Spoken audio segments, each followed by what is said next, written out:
Good morning. This is Father Stephen Kelly from St. John's Church in Detroit. We're continuing our series of daily morning meditations, where we generally look at one or another of the lessons that are assigned for morning or evening prayer, what is known as the Daily Office Lectionary. Today for Tuesday, let's take a look at the lesson that's assigned for morning prayer from the letter to the Hebrews. We're up to chapter number 12, beginning at verse 1.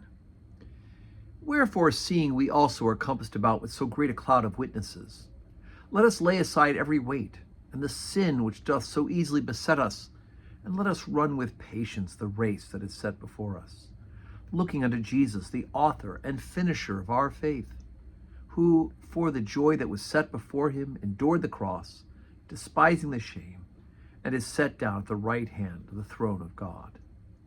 For consider him that endureth such contradiction of sinners against himself, lest ye be wearied and faint in your minds. Ye have not yet resisted unto blood, striving against sin. And ye have forgotten the exhortation which speaketh unto you as unto children. My son, despise not thou the chastening of the Lord, nor faint when thou art rebuked of him. For whom the Lord loveth, he chasteneth, and scourgeth every son whom he receiveth. If ye endure chastening, God dealeth with you as with sons. For what son is he whom the Father chasteneth not? But if ye be without chastisement, whereof we are all partakers, then ye are bastards and not sons. Furthermore, we've had fathers of our flesh which corrected us, and we gave them reverence. Shall we not much rather be in subjection unto the Father of spirits and live? For they verily for a few days chastened us after their own pleasure, but he for our profit, that we might be partakers of his holiness. Now no chastening for the present seemeth to be joyous, but grievous. Nevertheless, afterward it yieldeth the peaceable fruit of righteousness unto them which are exercised thereby. Wherefore lift up the hands which hang down, and the feeble knees, and make straight paths for your feet, lest that which is lame be turned out of the way, but let it rather be healed.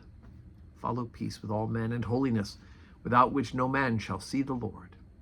Look diligently, lest any man fail by the grace of God, lest any root of bitterness springing up trouble you, and thereby many be defiled. Lest there be any fornicator or profane person as Esau, who for one morsel of meat sold his birthright.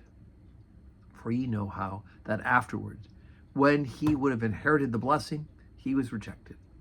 For he found no place of repentance, though he sought it carefully with tears.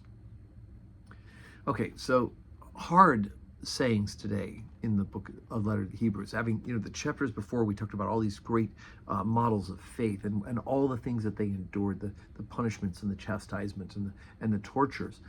And then he says, look, we're surrounded with so great a cloud of witnesses that we should lay aside every weight and the sin which beset us and run with patience the race that's set before us. Right now, that line is one that's well versed and well said over and over by many people. But to go further and say that, for if you endure chastening, God deals with you as sons. For what son is he whom the Father chasteneth not? Right. So he says, look, our earthly fathers have corrected us. We need correction. And I've told the story before. I remember being at a Dawson convention. I made a mention about sometimes God says no, right? That when we're trying to cross the street, and if we're going to be hurt as a child, that we have to be corrected by our parents. They stop us. They say no, even though at the time we want to do it. And I was told that God is not a tough love God, right? As if God is completely permissive. And of course, things like this prove otherwise, that in fact we need to be corrected in order for us to grow up in grace, right? To grow up in the faith, that we have to actually be corrected. We don't like to be corrected. We don't like being told no, but we do need it as children in the faith. That way, as we grow up into him, we will find ourselves being told no and chastised for bad behavior. So anyway, be ready for it. Doesn't mean God doesn't love you. It means he's trying to correct us. So today, as I said, is Tuesday.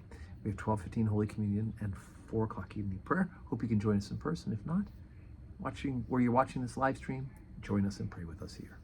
And may God grant you a Tuesday that is full of blessings.